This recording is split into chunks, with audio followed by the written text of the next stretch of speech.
They have 20 players, although ang nakarating lang today is Ilan sila? 15. Okay. So, first I will introduce the players muna before the owners and the coaches. So, to start the ball rolling. Number 1. Literally, ball rolling. Please welcome Sir Joshua Bringas.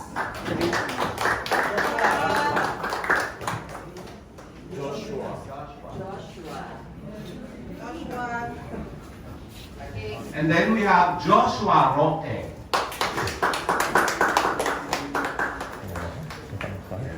Next we have Edric Estacio.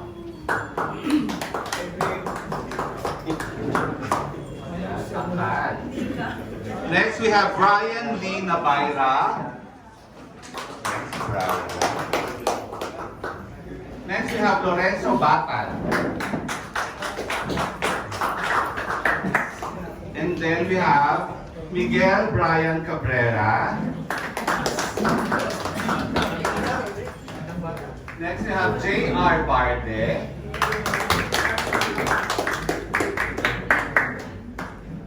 Next we have MacArthur John Enriquez.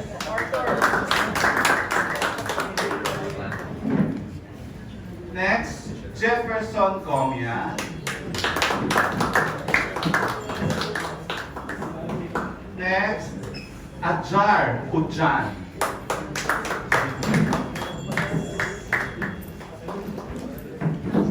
Juanito Gregorio.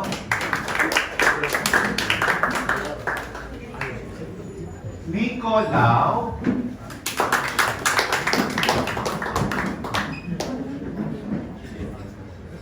Jane Pagot.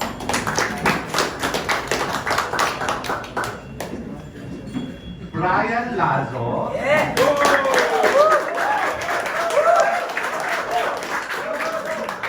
Pala si Brian. And Diego Gutierrez.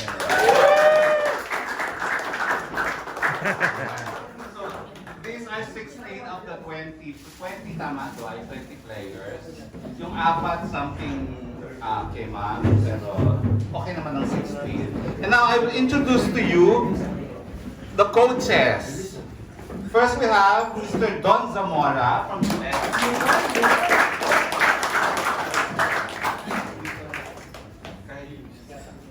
And next we have James Garcia from UE. And from Apua and Adamson, Mr. Jeff Martin.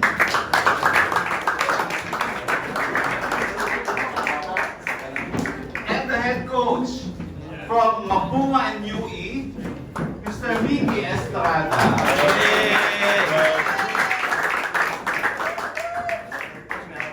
Of course, today we also have the VP for the NBL operations. Please welcome Sir Edward Aquino. Sigurahin po tayong chairs sa mga ano. And now, here are the 6 owners of the club. The team, the basketball team, the Quezon City Defenders. First we have Mr. Fadi El Soury.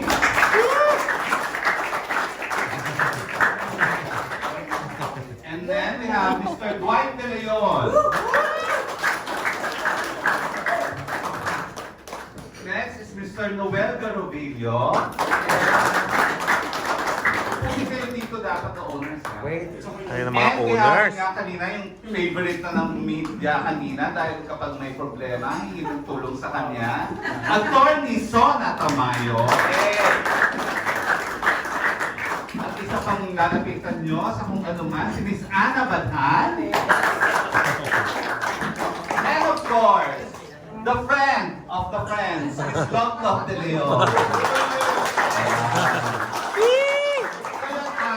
To open up the program and to tell something about the team with Lot, para backgrounder lang sa team. Good afternoon, everyone. Maraming salamat for being here today. Ito po ang team namin, Quezon City Defenders Team. Yan. Yay! Of course, and head coach Vicky Estrada. And And nandito nga for Vice President for Operations from NBL Philippines, si Sir Edward. From our team, maraming salamat for being here.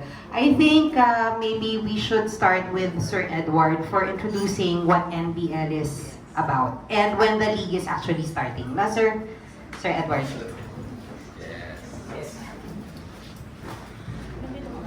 Good morning po sa inyo. Tama, good morning pa. NBL po ay homegrown league po, composed of players from the cities, municipalities, or kung ano man yung represent nila. Ang age po natin ay 18 to 29 years old. And second po, ang opening po natin ay sa November 16 po sa Phil Oil Flying V Arena.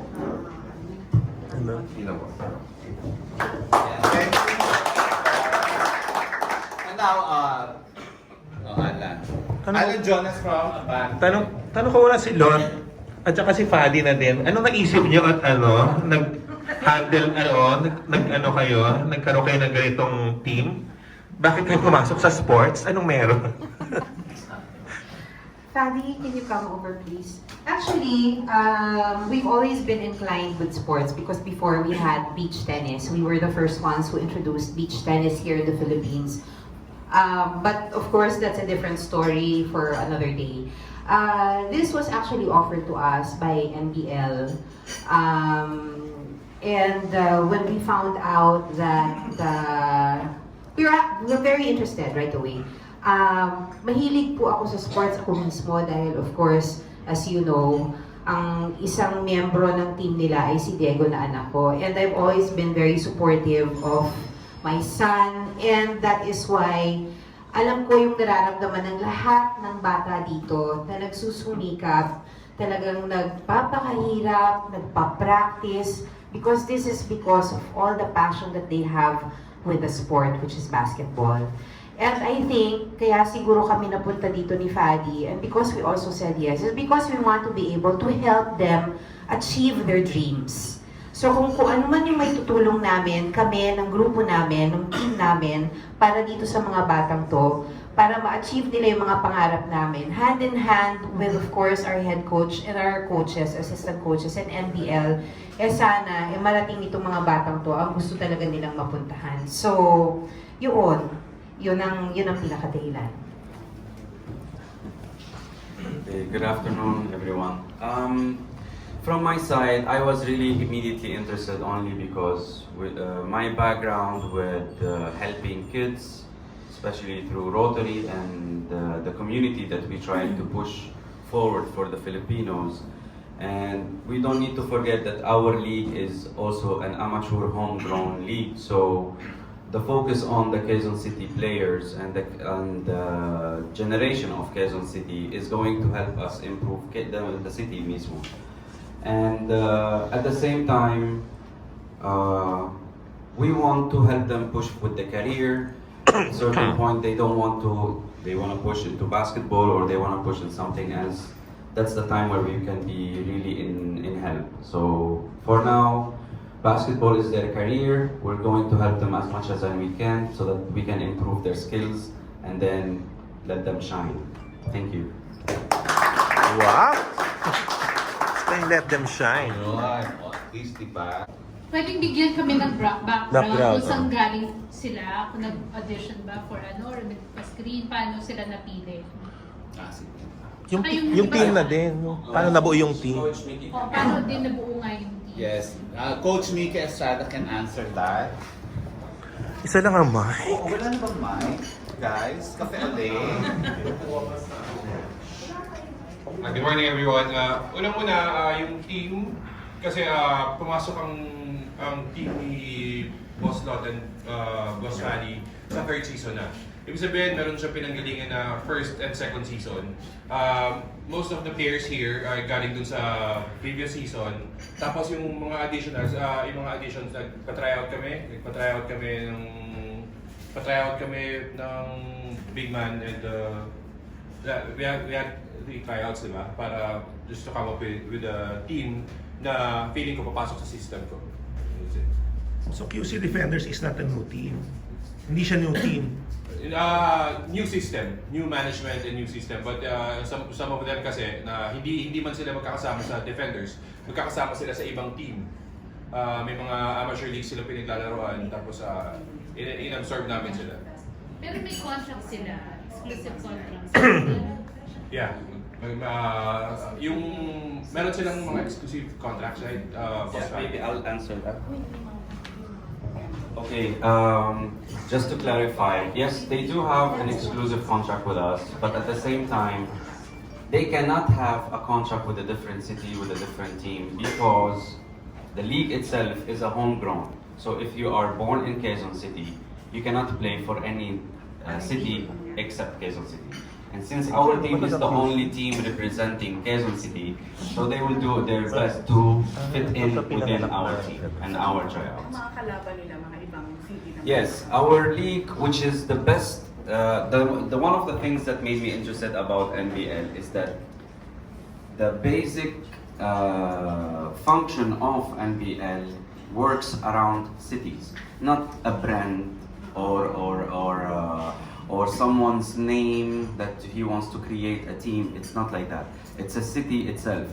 So we are representing the city. So every city, we have in NBL now around 14 cities playing against each other, which is represented by 14 teams. But from what I know, next season, I think there is already around 23 cities in lineup for them to enter our league. We represent Quezon City, so syempre all the players from Quezon City homegrown. They were all They were born all here. born in Quezon City. We don't have Even players. Diego, ha? Even Diego, yeah, syempre. So paano galing nila sa ibang liga ng mga barangay ng Quezon City? Yes. So what we did during our tryout, we pushed around all the barangays from the Quezon City. We told them about the tryout so that they can send their players, so that they can fit in our league. And this is the final lineup that we were So they able are to. the best of all. They are the best of the best. And Wow. most probably the best in the Philippine Hosana zone. Wow! Di ba ang nag-try out? Parang 10 million? At sila lang yung napili. PBB ba ito? Actually, with our tryouts kasi we had three to tryouts pa, mga ganun, tatlo. Talagang, we actually announced it siguro mga 2 days lang, pero ang turnout was really good. So, itong mga boys na nakikita nyo dito, talagang ito yung piling-pili ni Coach Mickey to be part of the Quezon City Defenders team. These boys are the ones who will be representing Quezon City. So, sila po ang talagang magtataguyod sa Quezon City. Sila ang makikipaglaban para sa Quezon City dito sa liga na ito, sa league na ito. And for your information po, the game is telecast, naka-telecast po siya sa Solar TV. So, we are live on TV. We have games every Saturday and Sunday. We go all around Metro Manila and in the provinces. Doon po magbalalaban-laban lahat ng mga teams. And this will go on for a few months. We have 2 conferences, 1 season. So, ito pong mga boys na to talagang are working so hard para in the end, sana, no, with God's will, makamit natin ang championship, right, boys? Yes! So yun po. Sir Edward po. NBL po ay nagsimula ng 2018 po. Nag-opening po kami August 25, pero nag-open liga July 7, 2018 po. 3 tao po kami. Si Mr. Celso Mercado, Rose Montreal, at ako po, si Edward Aquino po. Kami po ay galing sa Pro League po, kaming dalawa ni Ma'am Rose po. We're from the professional basketball po. Kami po ay si Ma'am Rose po, 15 years po sa Pro League. Ako po ay dating referee po sa Pro League ng 9 years po.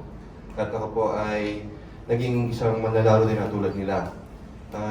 Sinimulan po namin ito sa konsepto na pagkatapos nila maglaro ng collegiate po, pupunta ka ng Pro League, di ba? Hindi ka naman lahat papalarin makapaglaro sa Pro League. Magpapadrop ng maraming players, tapos sila lang ang makukuha. Kinonceptualize po namin to dahil po naniniwala kami na hindi lang naman po sa Metro Manila maraming players na homegrown eh. At naniniwala din po kami na hindi lang po dito, bukod po sa sinasabi ni Sir Fadi na meron po kami 14 teams, La Union, Camsur, Pampanga. Provincial. Yes po, Pampanga, Marikina, Parañaque. Yan po yung mga teams namin, Laguna, Cavite. Yan po, yung Bicol po. At ito po ay pinuho namin dahil kami po ay may passion po kami na makilala itong mga bata ito. Hindi lang po sa basketball, sabi nga ni Sir Fadi, at isa pa. Inaaral po namin sila na yung education po. Hindi lang po puro basketball. Kasi kaya po namin ginawa sa Sabado Linggo itong NBL para po kung may mga estudyante po dito, makapasok muna sila. Sabi po namin sa nila, ang priority nyo ay pag-aaral. At kung ang tingin mo ang NBL ay para sa mga kung anumang bagay na meron ka, hindi ka para dito. Dito, ang tinuturo po namin dito ay disiplina. Kaya po namin to binutong liga na to. May age requirement po. Po. Ang NBL po ay 18 to 29.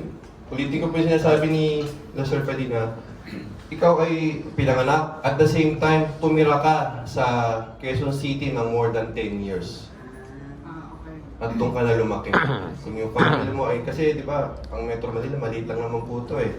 Talagang pag probinsya ka, talagang purely doon ka talaga pinanganak. Pero di ba yung iba po nagmamigrate sa Metro Manila, tumitira dito. Siyempre po, ikaw nung pumunta ka ng Metro Manila, kahit na taga-far ng Bicol ka, pero buntis ka, nanganak ka bigla, dito ka pinanganak, di ba po?